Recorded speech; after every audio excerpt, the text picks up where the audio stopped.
Well, welcome everyone. This is Josh Earl from simpleprogrammer.com, and I'm here with Doug. So I wanted to talk to Doug because I had a call this morning with Jason Humphrey, who is a coach that I work with at Simple Programmer. And Jason was telling me we're working on a course about imposter syndrome, the ever-present, I feel like a fraud problem that a lot of developers have. And Jason mentioned that he had talked to Doug about this course that we're working on. And Doug said, oh man, I have that problem. And so they had a conversation, and Doug is a very experienced software developer. And a lot of, we're hearing from some software developers that they're saying, well, I don't really have imposter syndrome because I have 4 or 5 years of experience now. This isn't really a problem for me. And then Jason says, but they're still like showing all the signs of imposter syndrome, and they just don't realize it. So wanted to talk to Doug, get his story a little bit, and just hear, I didn't get to sit in on that conversation. I wanted to hear a little bit more from him. So Doug, welcome. Why don't you just tell me a little bit about your background, kind of set the stage for us here. So first of all, I picked up development when I was 12 years old. So it's been a little bit. I'm 36 now. C++ was my first language, jumped through a few languages, got my first job around 21, actually doing software development for a living. I've gone through, I've been a .NET developer for most of my career. In fact, my first program I was ever paid for in .NET was on a beta version of version 1. So I've been doing this for a little while. Just recently though, I have jumped more into the open source side of things. So I do a lot more in Node.js, and I'm doing a lot with, React and all that stuff. So things have changed a little bit, although find myself moving kind of back into .NET again. So I've been doing this for a long time. But the key is, I was gonna say that the key is that I am self-taught. I did not go to college to do this. It basically, I pulled myself up by my bootstraps and clawed my way into the field any way possible that I could do it. And I think that I'm going to say that I always thought that the idea of imposter syndrome was because of that, but meeting so many people with different backgrounds that still suffer it has nothing to do with that, that one thing. Yeah, that's a really good point. Like I have a similar background to you, where I did not go to school. I went to school for political science, not computer science. So, and then I ended up switching when I was about 28 when I got my first programming job. So that was clawing my way into the industry, like you said, was definitely a big challenge. And I had a lot of the same things. And I felt like it was because I didn't have, all the computer science background that a lot of people did. Felt like I didn't understand. I mean, basic things I came in with into the more high level programming language world. So people would start talking about basic C++ stuff like vectors and memory, memory allocation and all this stuff. And it was just not something I'd ever had to deal with. So, felt like I was not able to participate in those conversations. Yeah. And I mean, sometimes it doesn't matter if you can participate or not.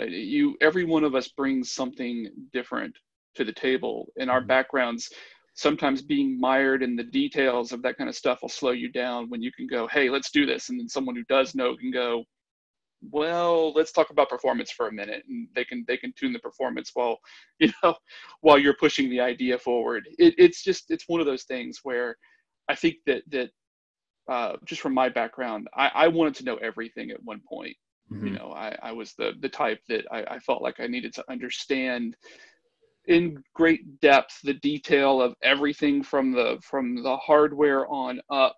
And then I get to the point where I realize, no, actually, I really don't have to know that. And I'm killing myself trying to figure all that stuff out. But in the meantime, I feel like I don't know anything.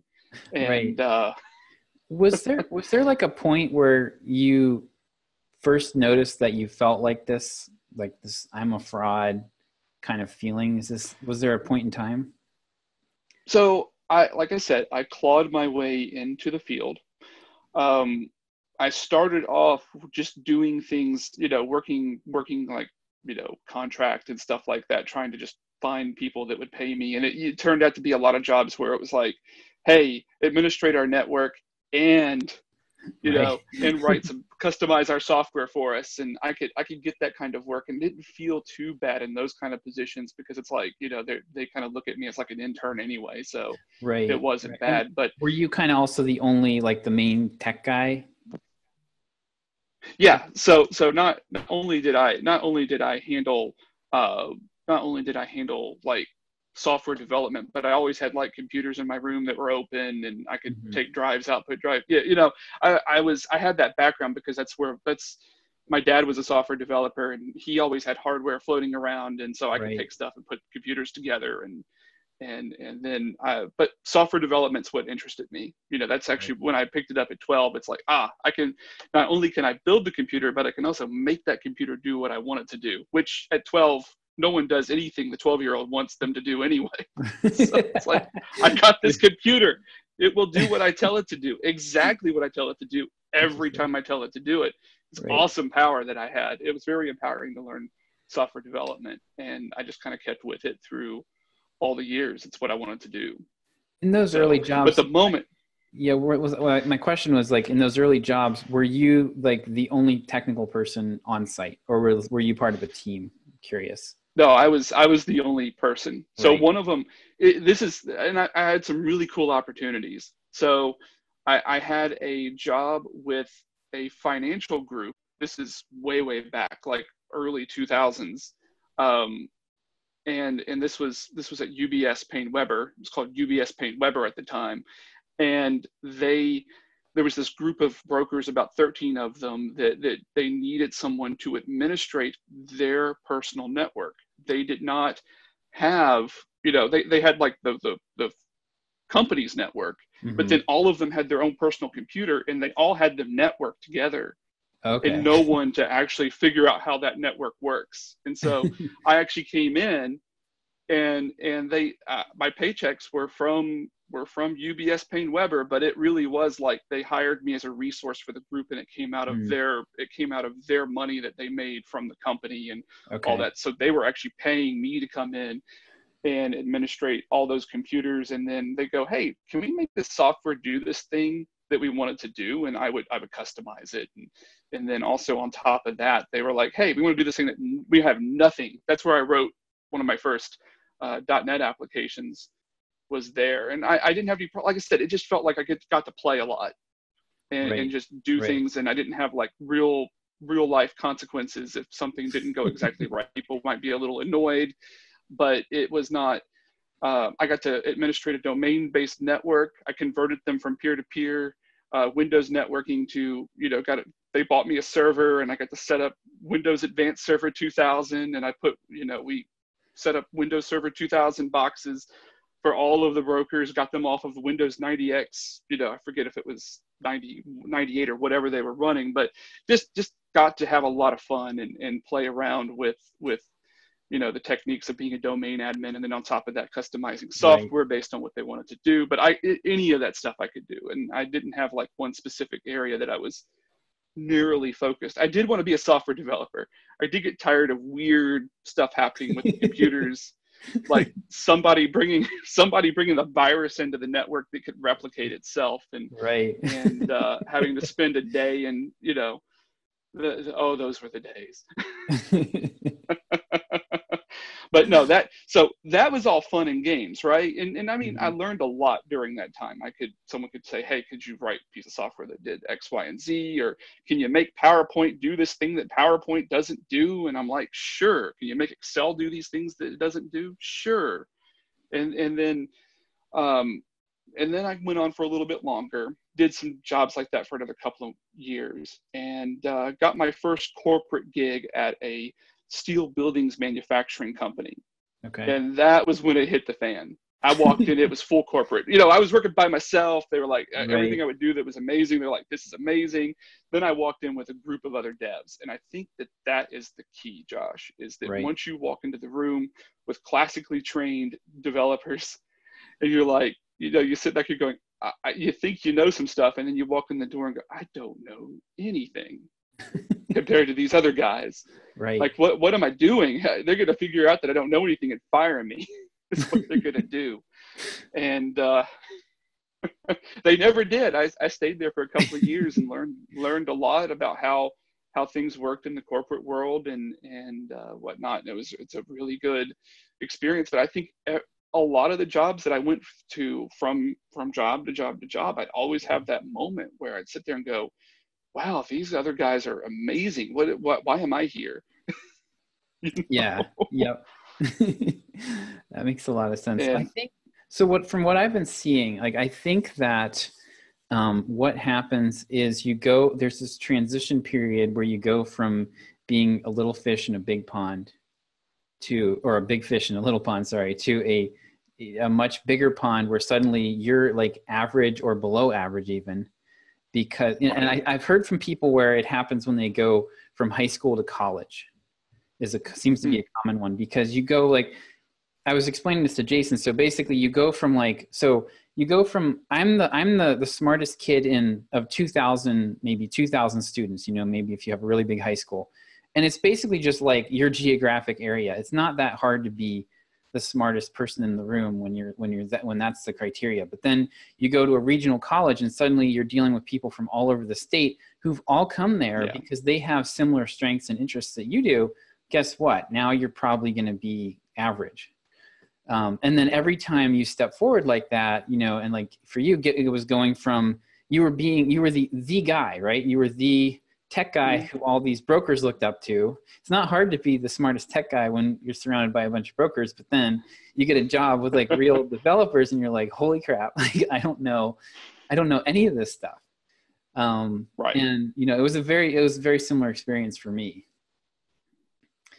That's cool. Yeah. So do you remember do you remember like that when you first made that transition, like were there any like specific stories where something happened that you really felt that acutely, or was it just a general sense? In the first job, it was more of a general sense that I just didn't understand. There's a lot I didn't understand. Mm-hmm. You have this time, your world, it's like you're in this small little box, and then like you said, big fish, little pond, and then you're the same size fish, and you jump into the ocean, or you jump into the river. I think that's probably a better analogy. Right. You jump into the river, and it's like, wow, there's this and there's this and there's this. Whoa, this is just blowing my mind. I think it was just a general sense of I just from process to like it was being on my own, doing my own development, which is how I got into the field. I could just make decisions, and I could write code, and I could push code wherever I need to push code, and I could do any of that stuff. And I had full control over the hardware. I mean, imagine, I always was in charge of my own box. Right. So when I walked into this place, I'm like, so how do I handle, what do I need to do to get updates and all that, all that stuff. And they kind of chuckled a little bit. The person setting me up said, no, you don't touch anything other than the programming tools on this computer. This computer is administrated by other people. And I'm like, oh, right. That's kind of nice. I don't have to worry about everything plugged into the wall, even the label maker. Right. Yeah. Well, it's not me. That's not me anymore. Until you want to install like some .NET add-on, and you realize, we were pretty free in that first job. So that's another piece of it too. So we had admin access to our own boxes, and no one really got in our way if we wanted to install anything. I've had very, very different experiences depending on the companies and the industries that I go into, as to the level of freedom that I have with my own machine. And so I could see where you're like, hey, maybe when you try to install the add-ins, but not the first job. The first job was pretty laissez-faire as far as all that was concerned, and still great learning. It was just getting used to process, getting used to dealing with other team members. Oh, here's the story. I just got it into my head. Okay. So I'm working on this application. I'm working on adding a feature to the application. I'm getting ready to go to lunch. And, I'm really hungry, but what's the thing that pops into my mind? I did know about version control before I took on this first job, because I did version control before that. And so I go to check in my changes, and, I'm like, being a good developer, check my changes in just in case the computer burns up in a fire while I'm out at lunch. And I get back from lunch, and my boss evidently, I come up to my desk, and there's now and laters on my desk. And I'm like, Okay. put candy on my desk. So I started asking the other developers, who put the candy on my desk? I've never had someone just leave candy on my desk before. This is kind of cool. No, no, it wasn't. It was not cool, because evidently what I had done, this is getting used to working in a team, I checked in changes that broke the build and just left. Oh. This is where I learned that lesson. Don't check in breaking changes. I was that guy. It only happened one time. And so I found out who left the candy, and it was my boss, and he came up and said, yeah, I'm going to be a little vulgar here because this is exactly what happened. But he said, yeah, I left you some candy to chew on while I chew your ass out for breaking the build. I'm like, damn, okay. I totally get it. I will never check in something that's not completely worked. But that's the thing. Like I said, I'm moving from being by myself, where checking a breaking change in, I just go and finish what I was working on and keep going, instead of knowing the stuff I know now about, hey, you can branch it, or you can, stash the change. There's tons of things that we can do that I know now that I didn't know then, because I didn't need to know it then, because I didn't actually work in a team until that point. So it was, that's a good story right there. And yeah, that made me feel incredibly stupid. I'm like, how could I be, now I look back at it and laugh, but it was not that was one of those where I'm sitting there going, what the hell's wrong with me? I chose the wrong job. I'm not smart enough for this. I mean, there was something to going to college. Yeah. Well, they don't teach version control in college from what I hear either. So. I know. It's just, you get what I'm saying, right? It was just all that stuff running through my head about, oh man, this is the first impression I make on these people. They let me come in here. They took a chance on me, and getting to the point where I went from like these weird jobs, like when I worked at the financial, where I worked at UBS, and then I worked at an independent car lot at 1.2 doing work for them, getting to the point where I felt like I hit like the bigger times, that salaried position. And the first thing I do is piss everybody off. It's like, right. Well, maybe they figured it out real fast. Yeah. And I think depending on the team, right? Like there's different levels of this, but generally I think the culture is, you idiot. How could you not know? Like, how could you possibly do this? So instead of it's not usually a teachable moment. It's more of like a, let's flog the guy and make sure that this is so painful that he never does it again.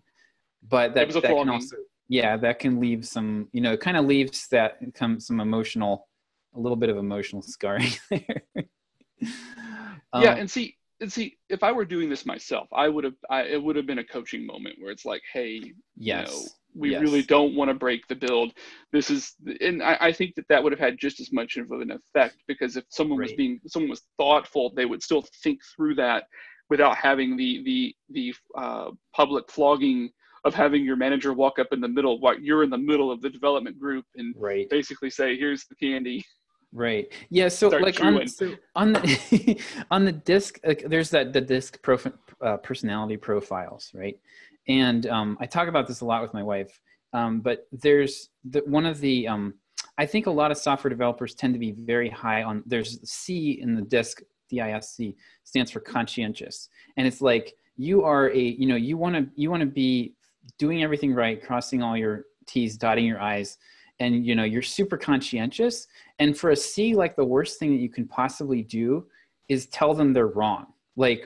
And so I think a lot of managers don't necessarily realize that. So rubbing your nose in it is not necessary. Just telling you did something wrong is plenty.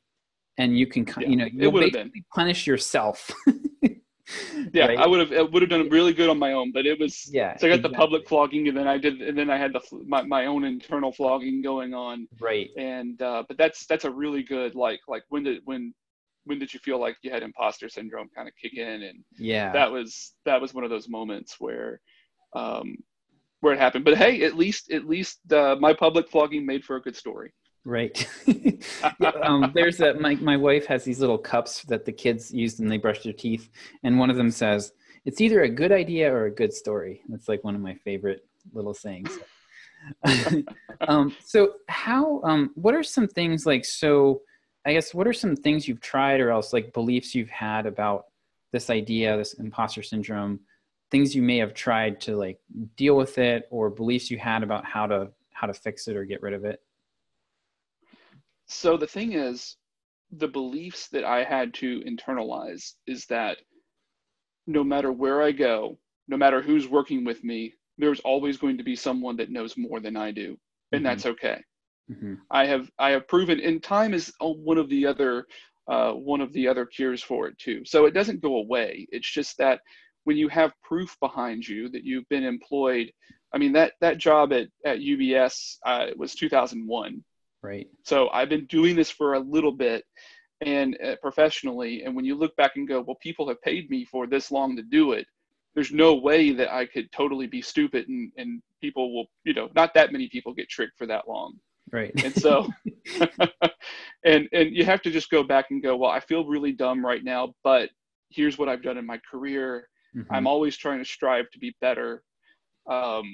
We've talked about some of the efforts I made even to try to help other developers with that thought too. Right. With trying to strive to always be better through the utilization of deliberate practice, and just knowing where they're trying to go and how they're going to get there is extremely important, and something that I still have to understand myself when I make decisions on things. And that's kind of where, so to summarize that, the beliefs really are that I couldn't have been doing this as long as I have and not be capable of doing it. Right. So I have that proof.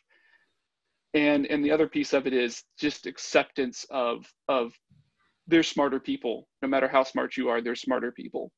Right. And that's just try to see if you can be friends with those guys and learn from them. That's yeah. You mentioned that is the, in your first job. I think that teachability, like not coming at it as like trying to, puff out your chest, and because that really, then you start to actually be an imposter, right? Is like, if you get defensive about it and you're like always trying to convince people that you know everything and know things you don't, then you stop having imposter syndrome and you're just an actual imposter. But if you're teachable, then I think people have a lot more patience with the screw ups and all that stuff. As long as you don't make the same screw up again. Yes. If it's a different one next time and it's more complicated, that's fine. But if it's the same one over and over again. Yeah. Did you go through the phase where you were like, I just need to understand X and then I won't feel this way anymore? Was that ever Actually, and I look back on some of that and it's kind of like, well, that was kind of naive thinking about that. But yeah, it's like, if I could just get some algorithms down, and if I can just get some design patterns down, and if I can just understand performance metrics on the algorithms, big O, no, just these little things that in computer science, I have gone and read about them and learned about them throughout time, throughout my career, but none of them ever give you that feeling of, yes, I have the full capability of anything that comes at us. One more thing. So another observation about development that I think is extremely important, and I think the reason why imposter syndrome never goes away, no matter how long you've done this, is every project we go on is new. Yes. It's usually never Yep. Yeah, it's never the same project over and over again. And I can kind of give you a personal story about that. When I was a teenager, from when I was like 16 years old, I went to work at Walmart. And at one point during my Walmart career, my illustrious Walmart career, I went into the photo lab, and I got really good at developing photos. I could shut the machines down. I could bring the machines up in the morning. I knew more about those machines than most of the other people, maybe except for the department manager.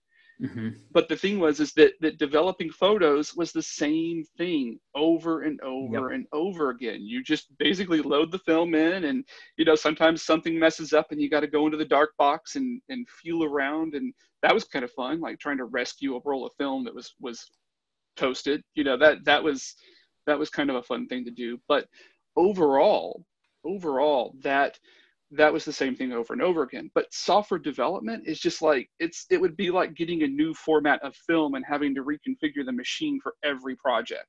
Yes. You know, for every roll of film that you got in. And it's like that's the one reason why I think that we don't ever get out of that whole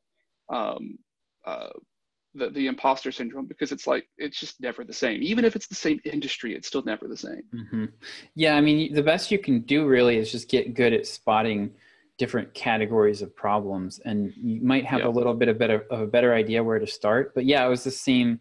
It was, and that's, people talk about the difficulties with estimation, and that's really the same thing. It's like, when I was doing my last job, I was doing iOS development, and something simple like showing a I wanted to make it look like a modal was coming up on the screen. So it was like a yes or no type modal window, and I wanted to show it, and I wanted to have a transparent background so you could see the screen behind it. And I just wanted to have these, just like you do in web development all the time. That took me, I think it took me like 2 weeks. It was ridiculously hard. Yeah. And you just never know, like something really simple, it turns out to be a hairball. And you just have no way of knowing whether you're going to hit one of those, or until you can get to the point where, like, subtasks you've done multiple times. Like, okay, I got to the point where I knew I could create a screen with a certain number of controls on it that were all the same that I used before, and it would take me half a day, but yeah, anytime you're adding something new, that's basically constant. Yeah, it was the minute that someone said, oh, well, actually, we see you put that select on that screen, but that select, you need to take full control over it, because we really mean for it to look like this, and it has to exactly look like this. Can you have it done by tomorrow morning, please? Right, exactly. I've had that happen. It was an all-nighter. Yeah. Because it was nuts. It was like, and so I guess the thing is, the other part of time is that when you get to the point where you're saying that so instead of like dealing with imposter syndrome as heavily as I had in the past, when someone gives you something like that, you can look back at them and say, that's really crazy. That's going to take crazy amounts of time to do. And it's not because I'm an idiot. It's because that's crazy. Right. That it takes a bit. So at first, when people are in there, they're like, I have to do everything I'm told to do, because I have to prove that I can do anything that anyone throws at me. But then you get more mature, and you kind of look back at it and go, that really wasn't the best idea to spend 3 days trying to figure out how to do owner drawn list views in a Windows application in C++. That was not the best use of my time. I should have actually told the guy that wanted this that, yeah, we could totally do this, but your budget, it's going to go 15 times higher than you thought. Let's not do this unless you really want to, and I'm more than happy to charge you the money at that point. Right. That's another story. Right. So, okay. So, do you feel like this has affected your career? Like, have you made choices that in hindsight, you might have done differently, or like, how is this, looking back, how do you see this affecting your career? So there may have been times where I had not tried to negotiate salary because I didn't know if I really belonged in the place that I was trying to go into. That may be a component of an effect on my career. Now in recent times, salary's not been an issue, but I can remember in the beginning, it's kind of like, I just want to get in there. I'm not even, won't even try to negotiate or anything. Right. I don't even know if I'm going to make it in this place. Let me try it. And that's where there was no negotiation, because it was they gave me a job offer. Negotiate your salary later, right? Sure. That's called interviewing. Right. In the process. That's a whole nother course. Right. So yeah. Yeah. I think that's a very common mistake, is like oh gosh, if I push too hard on this, they're going to put me under the microscope again. And this time I'm not going to pass. So I'll just take what they're giving me, because I feel lucky to even get an offer at all. Yeah. Been there myself. Yep. Nice. So is this something that you feel like at this point in your career, you have partially conquered? Where are you with this now? So at least now, when something comes up like this and I feel like an idiot, I can go back to I can bring back my prior experience. You know, there's been times like I wrote one of my jobs that I wrote a payment system that basically integrated ACH and SMS and all this stuff and gas pumps and all this stuff to make a payment. I can go back and look at that project and go, that actually took a lot of thinking to get done. I'm not an idiot. Like if I think I'm an idiot, I'm gonna go back and just look at stuff that I've done in the past and go, yeah, I need to be sure that I'm not being an idiot right now. You know, am I doing things based on what I know? Am I trying to be sure I'm not trying to take shortcuts, be sure that I'm still, all my I's are dotted and T's are crossed. But, when it comes down to it, usually those are misguided thoughts that are coming through. And I don't think there's a way to ever get rid of it entirely. It's just, you have to build the tools up over time to combat it. And one of them is look at what I've done. One of the things that I talk about a lot, which is just go do things, helps with that a lot. So if you have made a lot of projects trying to learn a new technology, you can go, this is a cool technique and I'm learning something new, but also I have actually written a lot of things that work too. That does mitigate it. It's just about mitigation at this point. It's not really about getting rid of it entirely, because the thoughts are always there. At least, right. I say that at least for me, coming from the background that I come from, being told that not going through college, that I wasn't going to amount to anything, and then being told, being actively fought against trying to get into a field, because in that time, there was no such thing as a coding boot camp. You didn't have that kind of opportunity. And it was an elitist, very much so. There were not a lot of self-taught developers. I kept it secret. I mean, I totally kept it secret for a very long time that I was self-taught, because everyone else would talk about college and all this stuff. And I'm like,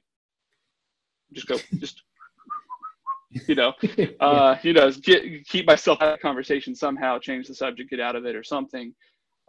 Because it was kind of I felt like it was not, I mean, that, like I said, that was part of it, that it kind of affected me a bit, because I didn't have that same experience that they did going through college. Now, on the flip side of this, one of the things that helped me out a lot was that when I finally did start to come to terms with that, I'd already had lots of discussions with developers, and like one of the companies that I was at, we were talking over lunch about this, and this guy had a master's degree, and I told him I was self-taught completely, and he looks at me and goes, "That is amazing, because you talk like I do." I'm like, that's because I taught myself all that stuff that that you learned in school. That I spent all of my hours, I just didn't, there was a lot of Google searches for how to not suck as a software developer. Right. In my early career, what do I need to do to be better, and then just like do stuff and learn stuff and learn all these things that people are just taught when they come out of school. But I had to do it while I was working on things. It's a little bit different, but you know the drill. Yeah, I think you and I are pretty close on this. It's just that it kind of, that whole thing about not going to school was one of those things that kind of always had that voice in my head. And you didn't have a college degree at all, right? You don't have a college degree at all? No. Or, no. Okay. Yeah. I know people, I'm from this area that I live is kind of blue collar, and you definitely see it. Like, I know people who I think are like, are pretty brilliant, but they just have this, like, I never went to college, I'm never going to amount to anything mentality. And it frustrates me so much. I mean, a college degree, it's beaten to our heads. It's helpful. It's very helpful. But it's not, it takes more hustle without it, for sure. But, it's so frustrating to see people let that hold them back. So I'm glad you managed to overcome that. Yeah, and I mean, when other people want it to hold you back too, so it's not just like holding yourself back, but I still see job descriptions out there. Like, I'll look at stuff and it'll say, requires a bachelor's in computer science, and doesn't even say anything about, you know, job experience being taken into that calculation. Yep. And, you know, prefer graduate degree, you know. And I'm like, that's nuts. If you're doing line of business applications, that is absolutely crazy. Unless you're doing, you know, you know, unless you're doing some science in there, you know, I don't think that it's a machine thing. learning or something like that. Some of that background would be helpful, I'm sure, but that's right. Yeah, but I mean, even with that, it could be what I've learned through my years is that anything that I put my mind to that I'm going to go learn, I will learn it, and I will have a pretty good understanding of it. And then that will get me in touch with people who did go to school to learn it, and they can tell me other stuff that I might need to know. Mm-hmm. Throughout interacting with them. Like, they'll say something, I'm like, oh, I hadn't seen that yet. Let me go look that up, or, you know, that kind of thing. That's where it, again, the whole mitigation, having to remind myself, no, they're smarter, or not that they're smarter, but they may have just read more than I had on the subject, and I just need to go get myself. I need to go get more education in it. I need to go read more about it and do some more stuff with it. Right. Well, and also just that people are going to have different specialties, right? Like it's valuable to have somebody on your team who really understands something that you don't. And it's okay to never dive into those waters if that's not, you know, if you have a specialty of your own. I think that can be a huge confidence booster, is if you've got your own little corner where you are the expert that other people come to. Versus like just going, oh my gosh, like I just need to know everything that everybody else knows. Like you're never going to get there. Yeah. And everything that everyone else knows is kind of one of those where I find that doesn't really exist either. You don't know what everyone else really knows. One example I have of that is that I had this guy that I worked with at one time, and he would tell me, yeah, I know this. Yeah, I know this. I read the book. I know this. I read the book. I know this. I read the book. Everything he knew because he read the book on it. But when it came time to actually put it into practice, he didn't know anything because all he had ever done is read the book on it. And that taught me that reading the book on it does not mean that you actually know it. And you shouldn't even say that you know it. You should just say, I kind of understand it because I read a book on it. But that's pretty much what you should say at that point. You shouldn't tell people you know it. Yes. Cool. So I'm even skeptical. Yeah. Yeah, I hear you. Well, finish the thought. Go ahead. I was gonna say, I'm even skeptical of people who tell me how much they know. That's the point where I've gotten to the point where it's you know, I used to, when I was younger, I would believe people. They would say, I know this, I know that, I know that. I'm like, holy crap, you know all this stuff. But now it's like, well, what have you done with it? Right. That's what separates the men from the boys right there. Yeah. All right. Well, that's all my questions. Any thing you wanted to say to wrap up here? Well, one of the things that I just want to kind of put out there is that, you know, I'm actually working on a way to help people, not necessarily through imposter syndrome, but I'm actually working on something myself, and I've been trying to collect some data on that and how people will respond to it. And what I want to do is for the listeners here, anyone that wants to, I've opened up my schedule for the next couple of weeks or so, limited spots available, where I'm more than happy to do a one-on-one session with them, talking about what it is that they're trying to learn. So, from an imposter syndrome perspective, and then also, trying to help them come up with that strategy so that they don't have to feel like that they're suffering from imposter syndrome. They can have the strategy, have the confidence that they need to go forward and do what they need to do. And I'll send you that link, Josh, and we can put it in the description. Yeah. What's your website? So right now, I don't have a full-blown site up. It's a Calendly link, but I've shortened it down to a bit.ly that, like I said, I will give it to you. It's bit.ly/learning-strategy-session. Okay, cool. Excellent. So awesome. Well, thank you. Thanks for having this little chat. This was fun and very helpful. So Jason and I, we're going to be launching this course pretty soon here. I think it's November 14th right now. We'll be launching it probably next week. So it's going to be like over the Thanksgiving week.